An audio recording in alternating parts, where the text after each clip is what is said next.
Hello, everyone. Welcome to our conversation. Today, Saturday, the 11th October 2025. You join here with my host, Daniel Afumbomuna. Afu, how are you? Hello, everyone. I hope you're doing well. It's so excited to have this episode today. So let's get started. Let's get started indeed. And the starting off wouldn't have been more exciting to be on a topic that we all would love to have a conversation with our fans, which is when life breaks, you don't hide, you build again. And what that means is that this is coming at a time in which a lot of people across the continent, even the world, may be going through something that are broken, whether it is a dream or it is a sense of who they thought they were. And maybe it's the silence after rejection, the word of failure no one sees, and the tears that never makes it to the social media. So, Afu, today, as we discuss how life has a way of shaking people, of stripping away comfort sometimes, what says you about this topic? Yeah, I think that's a very good topic because everyone has gone through failures, and a lot of the time, people have the pressure to feel that they need everything to be figured out and to feel that they are quote unquote striving and moving forward, which it's important to move forward, but we have to first be honest with ourselves. We have to realize that there will be setbacks, but we must be able to build resilience and have perseverance to overcome. I like that. There will be setbacks, and we must be able to build resilience. And a lot of people who are listening at the moment across the entire globe may be asking the very simple question of how do I get back? Right? There is always that question, how do I get back? So now let's talk about how rebuilding connects to growth. So especially skills and purpose. What does learning play when you are trying to build again? So what do you think those who have lost it all, what do they need to do? Because some people say, I can't learn again. I did everything and I failed. So no need for me trying. Yeah, I think that what we first have to do is to first learn what went wrong so that we Right. don't repeat the same mistakes. Once we learn what went wrong, then we can start to brainstorm what we can do to make sure that doesn't happen again. Right. And commonly attributed to Albert Einstein, he says, if you fail 99 times, you know that there's 99 ways to not do something, essentially. So by learning what went wrong first, then you will be able to create something that is innovative and to create something that has a higher chance of working. Because if you keep on doing the same thing, it failed once, the likelihood of it failing again is very high. So we must be innovative and look inwards to see what can make us stand out. Absolutely. I love that perspective. So the point you are trying to make is very clear. And I think that it's quite very, very instrumental because learning is everything, as you've rightly said it. And so when we are rebuilding, our mindsets need to become our greatest tools. And that is where the issue usually is because a lot of people ask the question, why me? Which to me, starting asking that question, why me, is already a failure in the first instance. So we need to start asking, what can I learn from this? Because every time life breaks down or breaks someone's down, they need to understand that asking, what can I learn from this? Then they grow a new skill, a new resilience, a new empathy, and a new leadership aspect that they must have picked from that. And so these become the foundation for growth. And that takes me now to the heart of the discussion, Afu, which is now very instrumental based on what you have mentioned. So, do you think that pain can be used as gain from the perspective that the same fire that burns can also refine? How do you think people can start to see pain as gain? Yeah, 100%. And I'm going to use a practical example. Let's say you work super duper hard on an assignment and you don't get the mark that you'd like, and you have a test coming up. Instead of being upset, it's okay to be upset. You tried your best. However, instead of just feeling sorry for yourself, what it's important to do is to turn that fuel into motivation to study astronomically hard for that upcoming test so that you can then succeed and achieve what you'd like to. So, Right. using just one example to elaborate is important because it's important because we must realize that instead of feeling sorry for ourselves, instead of dwelling on what went wrong, we can use it as a stepping stone to make things go the right way. And sometimes things are out of our control, but we must focus on what we can control to be able to maximize our efforts. Because let's say you have something that, let's say you have an interview. At the end of the day, if you get the job or not, it's not really, the final decision isn't yours. But what you can control is how much you prepare and how much you study, so that whether you get it or you don't get it, you feel fulfilled knowing that you gave it your all. So that's what I would recommend to people who are figuring out a way to turn pain into gain. Excellent. A very, very good point that you've brought up there. It's very, very inspiring, because what you have said is really true.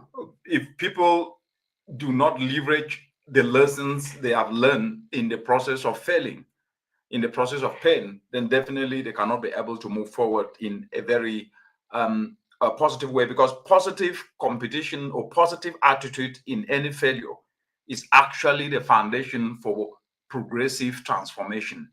And so that now brings me to the point whereby a lot of people who maybe fail or maybe face difficulties, which life on its own, it's a difficult process which everybody needs to navigate. Does giving up add any value? I know it's a very cliche saying, but it's crucial to never give up. And giving up, although it may seem like the most accessible option or the easiest option, it's important to keep on pushing. And although it's easier said than done, we must realize that if we give up, that sense of what if will ponder and dwell within your headspace. But if you choose to take action and keep on going, then you will know whether you've gotten it or you haven't. For example, let's say you keep on thinking, oh, what if I applied to this job? Maybe I could have gotten it. But if you applied and you got it, you know that I've gotten the job. Or if you applied and didn't get it, you know that you've put everything in, that whether you got it or not get it, it's all, it like was out of your control at that point. So it's important to think long term, and it's okay to face doubt, but it's not okay to give up.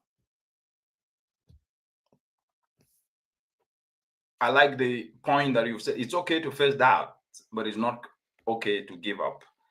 Now over to you, Afu. Yeah, so over my course of hosting the Mindset Spot, I've heard countless stories which are testaments to resilience. And your story in particular as well is also a testament to resilience. So I was wondering what kept you going throughout your process of innovative volunteerism and the Mindset Spot sustainability. What was that flame that was still ignited even in the depths of freezing rain? Yeah, a very important question. And I think the underlining answer to your question, though I will expand, is adversity. When you face adversity, then you will understand that the only way out of adversity is to look forward, not backwards, and leverage the lessons out of that adversity to be able to move forward. And what I meant by adversity here is pretty much we grew up not having what many would call today 3 square meals, what we'll call today luxurious life, having shoes, having uniform, going to school, never been driven from school. All those things were the opposite of what we face. And it's not because there was anything we could have done about it. It was because that was where we were and that was the stage. And so we learned to survive. So any human being who has gone through survival is the most resilient and the most industrious, and that person can be able to survive and strive anywhere. And so because of that, it built resilience from the perspective of using little to do more, of seeing opportunity in challenges, and the ability to be able to know that you have to work very hard before you can succeed. And those are the ingredients that were born out of resilience. And so to answer your questions, the ability to be able to move forward despite the challenges that might be on any part comes from the perspective that we already faced those challenges even worse than what we face today. And because of that, then we were prepared. And so it goes to your point that we made earlier, that pain can be turned to gain by not looking at what caused the pain, but from the lessons that came through the pen, how can we leverage them so that we don't repeat or don't go down that path? And that gives the ability to never give up regardless of hard situation. The second aspect is that there is no challenge that a human being cannot solve. Actually, most challenges are as a result of humans causing them. That means the solution to those challenges will definitely come from humans. And if that mindset is constructed from the perspective that we can solve anything that happens, then definitely we will not be afraid of any challenge, and every challenge will then become a disguised opportunity. And that takes me to the third point. When we look at anything as why is this happening to me rather than what can I learn from this? You see, it becomes one word that I use, perspective. So, what is perspective? Perspective is how you see things. So, I see opportunity, some people see challenges, or I see challenges, some people see opportunities. So, to answer your question, I leverage perspective more from a positive perspective to be able to move forward. Awesome. I like that, leveraging perspective from a positive perspective, which I think is very important. And I want to delve in on that because even when you're doing something, for example, let's say you're studying all the time, people may see that, some people's perspective on that may be you're wasting your prime, right? But another perspective, which is generally the perspective that the person working towards it has, is I'm building my future, right? Right. And those two things tend to clash a lot of the time, and it's very difficult to find a balance, or to not even find a balance, but to remain steadfast in your decision. So what would you say to people who are going through dilemmas of clashing perspectives, and how would you encourage them to remain steadfast on their journey? I think the easiest answer to that is priorities are self determined. And unless people actually focus on making sure that their priorities are what they see as their stepping stones to the next step, then they don't know where they're going. Prioritizing is the only way you can be able to move forward. We all have 24 hours a day. And the 24 hours, whether you are a minister or a prime minister or a president or a governor, it doesn't matter. Or whether you are a cattle rearing owner of chicken or a farmer, 24 hours a day. And because of that, you have to prioritize. And prioritization is something that is the core of how we move forward. But they need one word: discipline. What is discipline? Discipline is the ability to do what needs to be done, whether you feel happy or not, or whether you are inspired or motivated or not. It is doing the right thing, because by not doing it, you get restricted to where you are. That you must get up at 6 a.m. in the morning, whether you are feeling like getting up or not. That's discipline. That you must be able to do your sports at 7 a.m.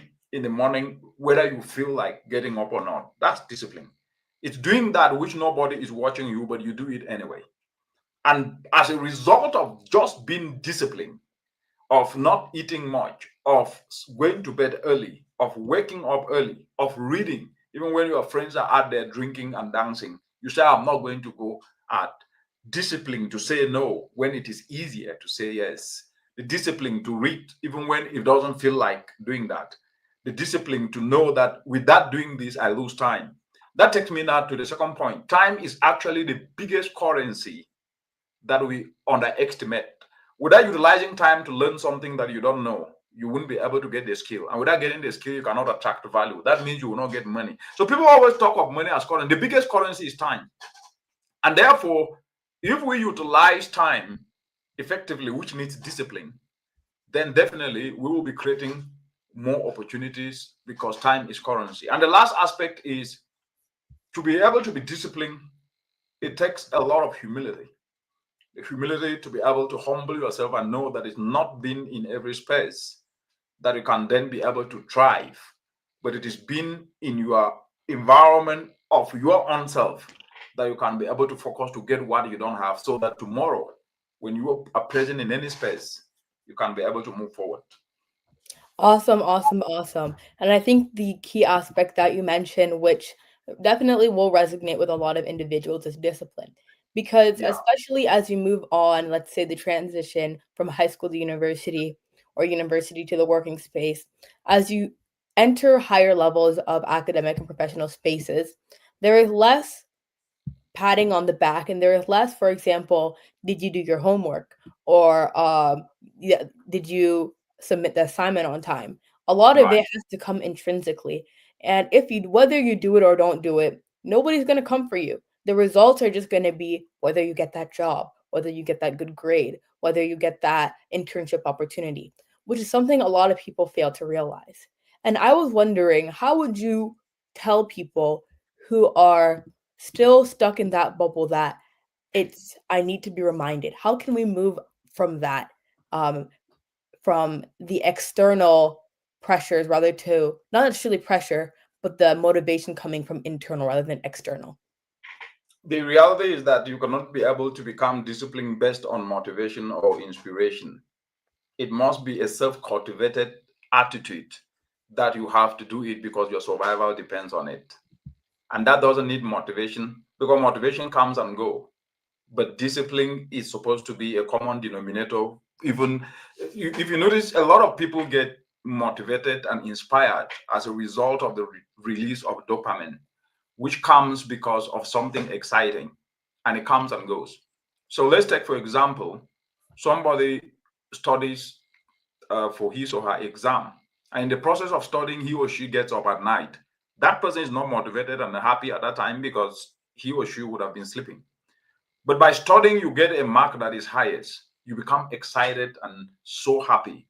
Dopamine is released. But the process of getting to get that mark was never an easy one, and it was nothing that you were really motivated about.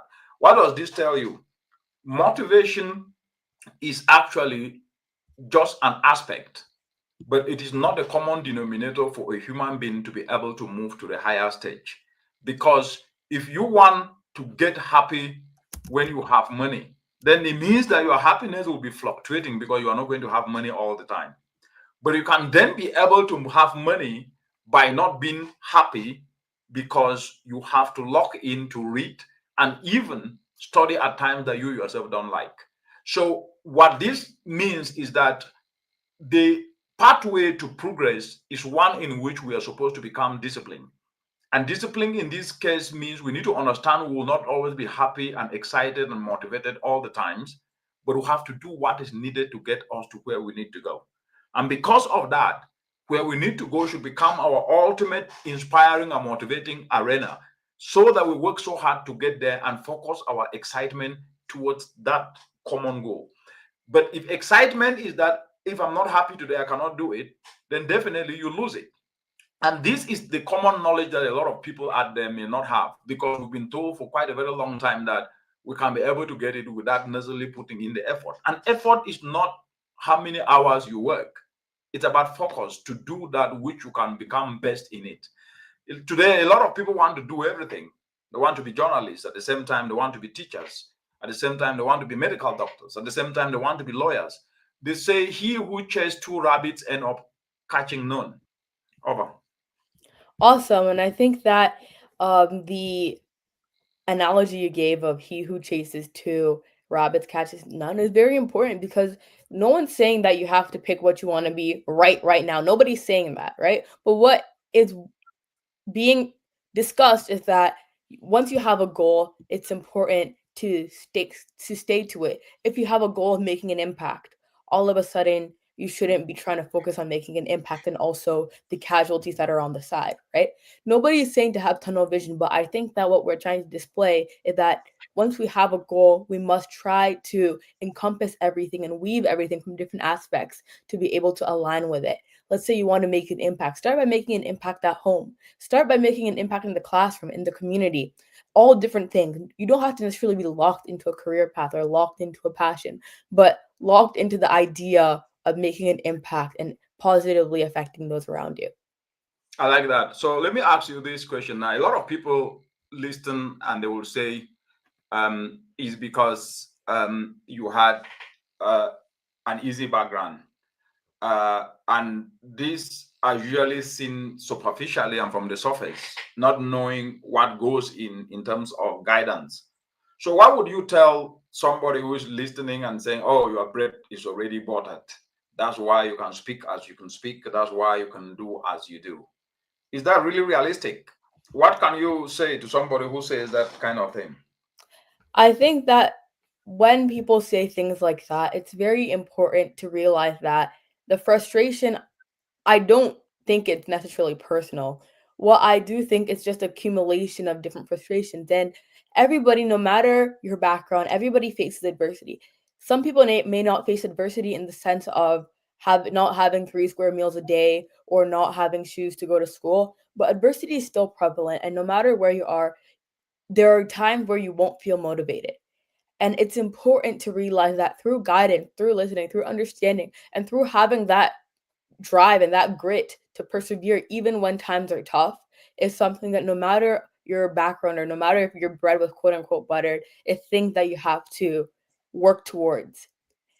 Nobody comes 0 to 100. It's a process for everybody. And through that process, the end result, it can be different for different people, but the process of achieving your dream and the process of remaining resilient is something that transcends beyond socioeconomic or transcends beyond geographic backgrounds.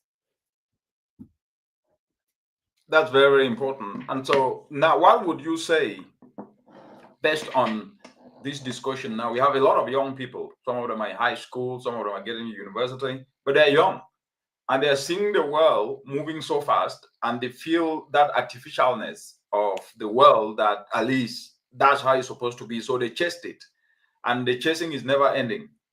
Don't you think that they're misleading themselves? But before we get to that, I think you should read this. Yeah, so we have a question from Honorable Ayo Zerli. Thank you so much for tuning in. And she says, how can one rebuild him or herself with resilience and strength when he or she has been knocked down completely? And thank you so much for that question. We answered it a bit previously, but to build off on that, I'd like to say first, it's honesty. You have to realize where you have gone wrong and realize that there are things that need to be improved on. Because a lot of the time, people are in denial or the blame shifts or it wasn't my fault. And nobody is saying that you intentionally failed, but we have to realize the things that might have hindered your success and really introspect. And what we also have to realize is that it's important to know that you don't need to have everything figured out in an instant, and we must all grow at our own pace. So to rebuild yourself with resilience, we must pick up the pieces and understand that setbacks are not permanent, setbacks are a part of the process. And once we realize that, then strength and resilience will come naturally as you continue to rather ascend. Excellent. I think you put it so nicely, Afu. And I think the only aspect that I would like to add to that would be to just re-echo what you've said, because she is asking how can one rebuild himself or herself with resilience and strength when he or she has been knocked down completely. And what you've said is what we've been saying. Being knocked down is a pathway of how life is. And what matters in that process is the lessons you learn from it. And the key point is you should never ask why me. You should ask what is this teaching me. And once you do that, you turn pain into gain. And this is where a lot of people miss it. They always look at why me, which then keep them in that state of pain, rather than what is this teaching me and what lessons can I pick from this so that at least I can move forward. And that's what rebuilding is about. That's what has how resilience comes. That's how strength is gathered. And by doing that, we can move forward. I think for quite a very long time, we've not been taught either in schools or even in our community, in churches, in schools, in our gatherings, in our communal communities, in different perspectives on how we should never ever waver to see the good in any difficulty. But we've most of the time been able to focus ourselves to see the bad, which then cannot move us forward. And then we remain in that state of being grounded by what had happened rather than building on the lessons to take us forward. Because in every challenge, there is a disguised opportunity. In every problem, there is a disguised opportunity. In every pain, there is an opportunity to gain something that can take you forward. So, Afu, in addition to that, I'll now take us back to where we always go to, which is social media, social media. Of course, we're utilizing it to have this conversation. But social media is utilized today to communicate. Do you think what is communicated through social media is optimal? Because I'm bringing this up because the inundation of information, some not necessarily always needed, seems to be such that the proliferation of what goes out that never is really beneficial is going out in troops, that the consumption of our women, especially young people, and they tend also to live their life based on what they see, not based on reality. How do you navigate these two worlds, and how can you guide somebody on how they can navigate them? That's an excellent question. And before I delve into that, I was just thinking, and I always remember when me and my classmates, we always used to say, once you're rock bottom, you can only go up. So linking it back to the previous question Who of how used to to say that? yeah, my classmates and I, we always used to say it after maybe a test or something didn't go as planned. Once you're rock bottom, you can only go up. Right. So no That's a good matter one. what A you're good going metaphor. through, no matter what you're going through, or no matter how tough things may seem, if you genuinely feel like life is not going great, it can't really get much worse, right? So we must Right. focus on what we can control and try to elevate through each and every step, no matter how big or how small. But Right. linking back to the question you asked about social media, I think that, like I said previously, there's been an increasing pressure to figure things out and to feel as if you have all your ducks lined up in a row and everything is 100%. And social media really amplifies this sentiment because you see posts of, I've gotten this accomplishment or that, or seeing on LinkedIn or Twitter or Instagram or so many other platforms, seeing other people's successes. It's very important to celebrate other people's successes and it's very important to gain inspiration. But what should not be occurring is that feeling bad about yourself, because everybody's on their unique path. And that's one thing that I strive to um, resonate with other people, and also to remind myself that everybody's on their own path to success.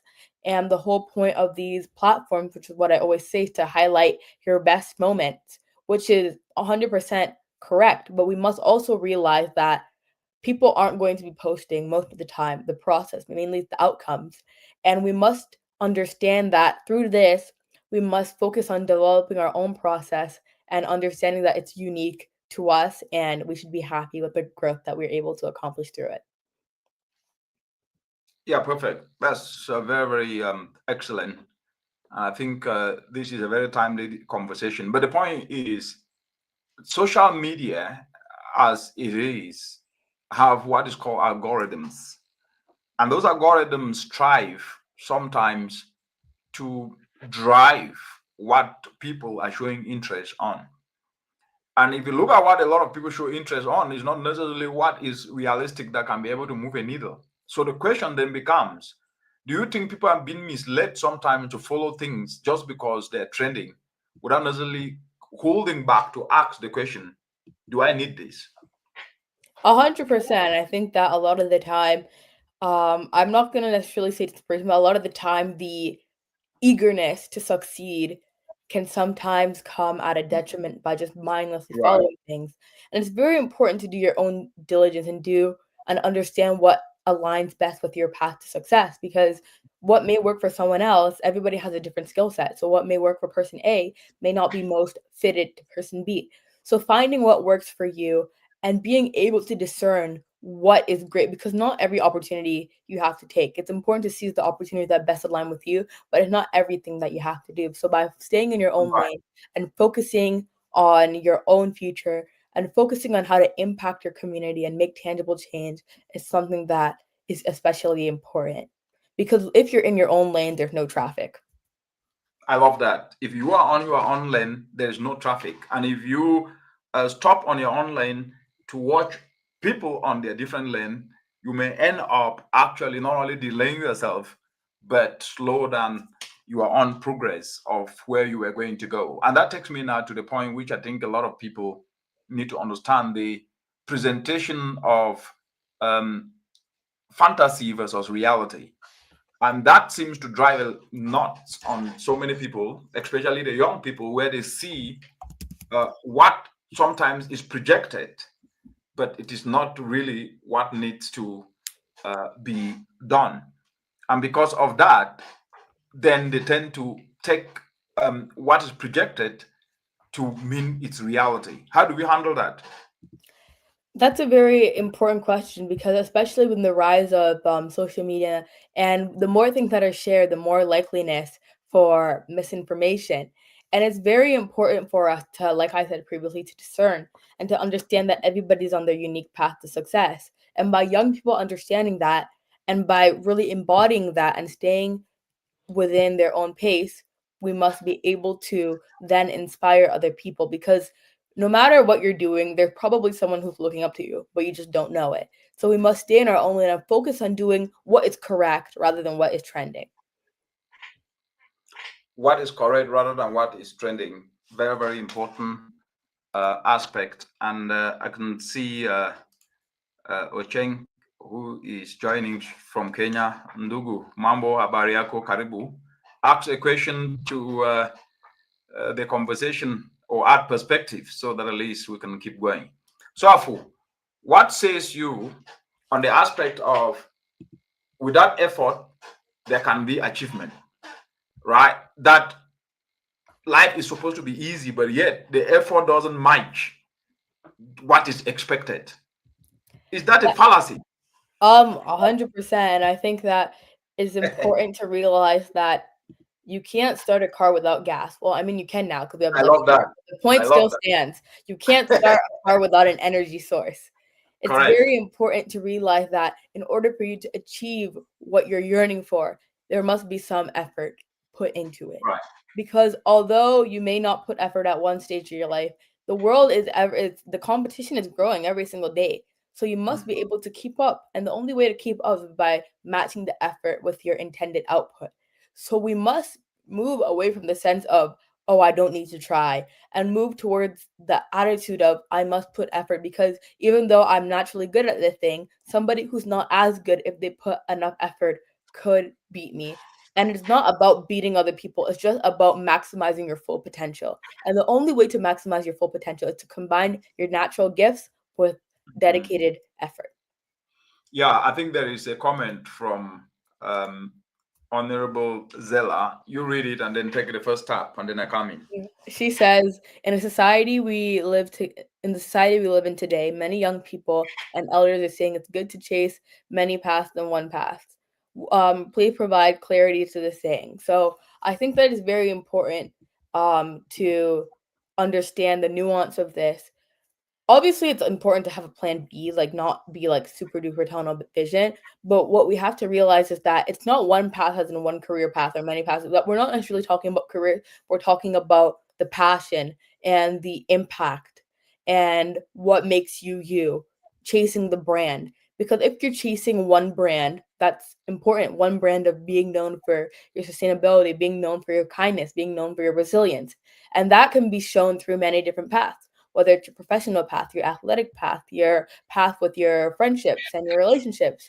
So my clarification on this is that when we say one path, it's the path on your brand and who you are as a person, rather than just a career path or the educational path. That's correct. And to add my voice to that, what is the most important aspect is that if you chase two rabbits, you end up catching none. And what this really entails is about being focused. Yeah, my grandmother used to say, a rolling stone gathers no moss, which means if you are everywhere, then you end up being nowhere. There is a difference between diversification and actually chasing many paths. You can only diversify when you already have built something, and then you diversify your skills to have skills maybe in mechanic, in electricity, in carpentry. But you can only do that when maybe you've built yourself around carpentry and know that understanding building construction is important. Understanding electrical wiring is important.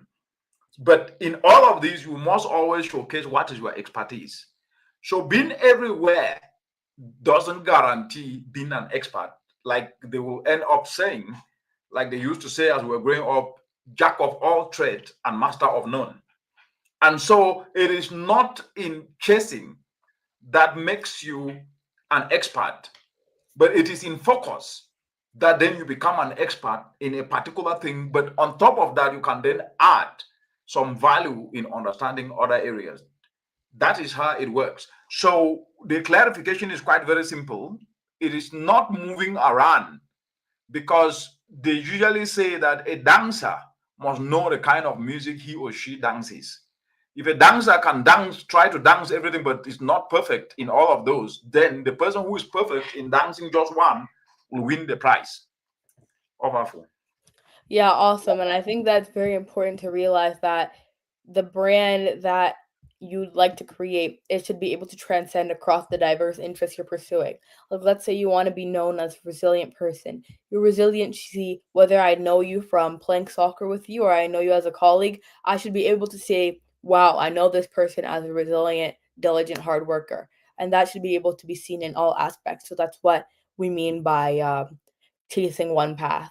And I'm glad to see the engagement. Thank you guys so much for commenting. And please share your perspective, share your ideas, share your thoughts, and share any questions you may have, because this is an international discussion for leveraging the power of innovative volunteerism.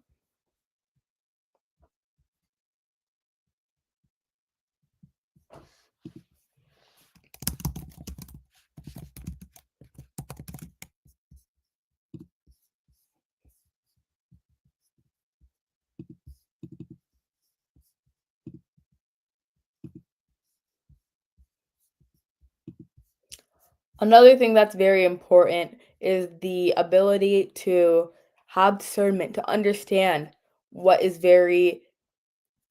are your priorities, and from there be able to amplify them.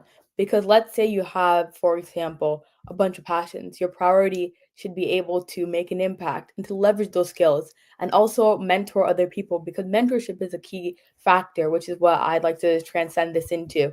Mentorship is especially important because if you have all these talents, you should be able to give back to the community that once gave back to you. So my question for you, Dr. Manang, is how have you found the impact of mentorship, and what would you say to other people who don't know how to begin their mentorship journey? Yeah, very important. And the core of making progress on anything is to leverage on the experiences of those who have already gone ahead. And that's where mentorship comes in. Nobody should be able to say he or she is a mentor when he or she have never gone through something. So what are you mentoring? Yeah, and that's the starting point. What are you mentoring? Where are your scars? Show me your scars, then I can believe you. Show me the shoe and where the shoe hurt you, that you can tell me don't wear that shoe. And therefore, mentorship is actually supposed to be a sort of transferable ability of results, or transferring lessons from someone else's part to help others not to make the same mistakes. That's what mentorship is about. Anything less than that is just noise. And therefore, to answer your question, the power of mentorship is actually underrated. There is actually fuel when it comes to mentorship, that people can then be able to be guided not to commit the mistakes that others committed, that it can then be able to be focused. So with mentorship, it makes the lives of the mentees easier because they don't have to repeat those mistakes. It means that for them to go to the top, it becomes very easy. And therefore, utilizing mentorship as a tool to drive progress in others is the best way forward that even money can never buy. Because what is mentorship? People bring their experiences, hard-earned experiences, lessons they've gone through, pain they have endured, and from that pain, they gain experience. But then they ditch it out to make sure that you never go through that pain. Therefore, mentorship is supposed actually to become the core focus of each and everyone, to find somebody who can teach him or her what they went through, not what they feel, not how they feel. How you feel and explaining is not mentorship. So when people come to say something, always ask them, show me your scars. Because with that scars, what are you mentoring? It's like trying to say people should come and drink when you are not the one who is producing the drinks. Powerful. Awesome. And I think just to clarify, we don't mean physical scarf. We don't mean that. It's just an analogy to say that everybody who's mentoring must have some lived experience to be able to relay onto the future generation. And I Yes, think it's the example of saying drink. I mean, drink knowledge, the fountain of knowledge. You cannot say that I need to offer a lesson when you yourself have never taught, right? You cannot be able to give what you yourself don't have. And therefore, mentorship is actually giving what you yourself have that have been learned through experiences. Anything less than that is a joke. And so if somebody say, let's say, for example, somebody say he's a therapist, has that person studied therapy, and has he or she given that therapy to other people and learned from it? If a person say he or she is a teacher, has he ever lectured in the university or in high school or in secondary school? If somebody say he or she is a married counselor, the process, the right? outcome. Has he or And you she must ever understand that through this, made sure you that must focus on he developing a has good been process able and to gone understanding through that the it's unique. stages of a marriage? So if somebody say he is a travel advisor or advisor, has he or she ever traveled before? Or if he or she traveled, what are the lessons? Did he study travel and hospitality in school or at the university? So the point I'm trying to make is very simple. You cannot give what you don't have, and you cannot drink from an empty cup. It's as simple as that. You can only pour out what you have. And if you don't have it and you have listened somewhere, that is called conmanship. It's awesome to know that you are very passionate about this topic. And one thing that I'd like to add to this is that the power of you. It's very important to understand what you bring to the table and what, if there's no table, you become the table. I love And that. what I'd like to incorporate is that some people feel that, like you said, oh, you need a degree in this, you need a degree in that. It's not the case. That's really not the case, in my opinion, and based on my knowledge, is that depending on your community, every community needs a leader. Every young people, for example, you could be in high school and just mentor elementary school students about the process and things to know when you're going into high school. Things are very important in different contexts. And we must be able to understand what makes us unique and understand our community and help our community for them to also continue the cycle of peer mentorship. And my question for you is, what would you say to people who have the skills but are too afraid to be able to transfer that into mentorship or the role and stepping into the leadership role? Yes, Afu, there was a short disconnection, and you were bringing up a very important point. Just repeat it. So my question was, what would you say to people who are currently scared to step into that leadership role and step into mentorship? And what advice would you have for people who are being mentored who would also like to step into that role in the future? Yeah, the reality is that you cannot pour from an empty cup. So the first mentorship step should be for you to build yourself to have something to offer to people. Period. Value can only be given from a giver, and that the person who gives have something to give. This is the easiest analogy. You can't be giving me bananas when you don't have bananas. Where will you first of all get the bananas to give me? Grow bananas and then harvest bananas, or buy bananas and harvest them and said, I'm giving you bananas. But the question is that if you buy them, then it means that you always have to buy each and every time you have to give me bananas. But if you grow them, you will have bananas, a plantation that you can always harvest anytime and give. And what does that mean? Cultivate knowledge, learn, grow in the process, and become a pro in that. And then you can always give. That is very, very important. And I think if we understand that we can only give when we are able to have what we are able to give in terms of knowledge, in terms of ideas, in terms of experience, then we'll be able to create a society that is more progressive, it's more unifying, and it's more transparent. But now that takes me to a question to ask you, as we have about 15 minutes to run up, which I think is very, very important, and a lot of people may be listening and might not have answers to this, but it's not directly under this topic, but it's correlated in one way or the other. There is what is called soft life. And soft life sometimes has been cajoled to be like the norm. What do you think is the missing link in this equation? Because when it comes to mathematics, if you take quadratic equation, if you start to solve any equation from the answer, if you knew the answer, definitely there's no need for you to even be solving anything. But how do we start solving from an answer when a question was asked to find x, but then we already have x? Soft life means you want something easy, but to get that thing you want was never produced through an easy process. So why don't we start from the process? That's a very important question. And before I delve into that, I just wanted to provide an example on my personal mentorship journey, because I'm the founder of the Innovative Mindset Initiative. And part of what I do is I mentor youth in local community centers about the importance of sustainability, entrepreneurship, and goal setting. And it's very important because without my past experiences doing sewing and doing the Innovative Mindset Initiative and collaborating and volunteering and having that global experience, I would not have been able to teach the kids in my community, because I would just be speaking from theory rather than lived experience, which is very important. But to answer your question, I think that it's very important. There's nothing wrong with liking nice things. Like everybody, like it's important to have goals. But what we must do, like I said, you can't start a car without energy. You need something, whether it's an electric car or hybrid, or diesel, gas. The car cannot start with zero in the tank.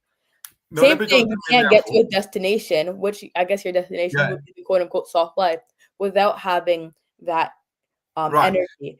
And the only way to get that energy is through hard work. Yes, the point is this: it's not about not liking or liking. So it's about, so let's say that there is in a community, there is litter everywhere, plastics and waste, and everyone in that community loves a beautiful environment, which everybody, there's nothing wrong to love a beautiful environment. But before you reach that beautiful environment, there needs to be the clean up of the plastic waste, the garbage. So why don't we start by saying, let's gather every Saturday morning to clean it up? What is so difficult about that? Rather than just talking about this town is dirty, we want it clean, we want it clean, we want it clean. So that's the point. And therefore, soft life is the same thing, right? I want this, but you're not doing something to get there. So that is the point. And my question was, how do we bridge the gap between always wanting, but not putting the effort or matching the effort to reach where they want to go? Goals are okay, but goals on their own can never be achieved without effort. And effort is not a goal. It's the fuel that you put on the car before the car moves. Yeah, awesome. And I think that's very important, like you said, to understand that it's okay to like things, like it's okay to like a clean environment, it's okay to like nice things, but we must be able to think from a solution-oriented mindset that, oh, I don't currently have this. Instead of thinking like that, think of what do I have or what can I contribute? And that's where the power of innovative volunteerism comes in, leveraging what you have. Because let's say with the community cleanup, you could say, I don't have this skill, I don't have this big sanitation machine, but think about what you do have. You do have a skill. Use that skill you learned maybe from your household, learning how to clean, learning how to sweep, learning how to mop. Turn that into a way to solve your community's problems. And even from there, you could even start a social entrepreneurship business and empower other people in your community to take action to create cleaner, more sustainable spaces. And that's just one example out of the plethora that we could start listing. But it all comes down to using what you have and using the unique skills and talent that you possess in order to leverage yourself and encourage other people to create solutions that benefit your community. Let's say, even from a school example, it's important to think, for example, let's say there's a club, there's not enough leadership in it. You can step into that role and you can step into learning about it. And from there, you could inspire other classmates to then begin an initiative that benefits your entire school and your entire district. So these are all examples which all come down to figuring out what can I use my skills for and how can I bring value to my community and make a positive impact. I love that. How can I bring value to my community and make a positive impact? As we run up now, Afu, I believe these discussions are making positive impact in different communities. So what's your last word? Well, thank you so much for coming this far, for listening all this way. It's very important that we have you guys to continue to enrich this conversation.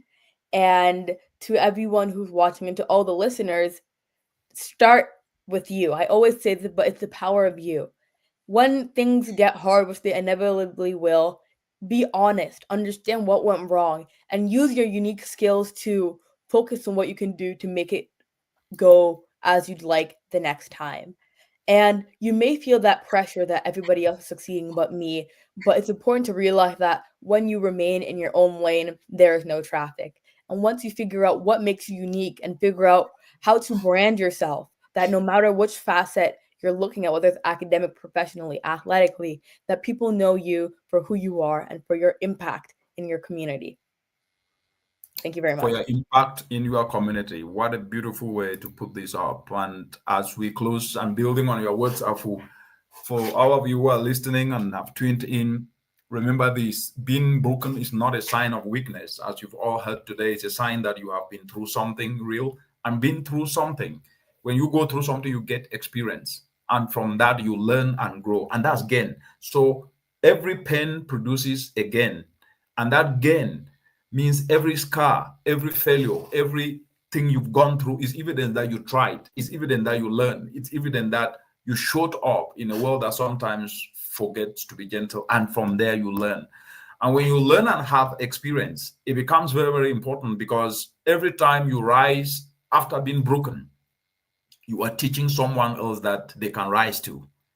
And you are turning your pain into a roadmap for someone to be able to learn from it and grow.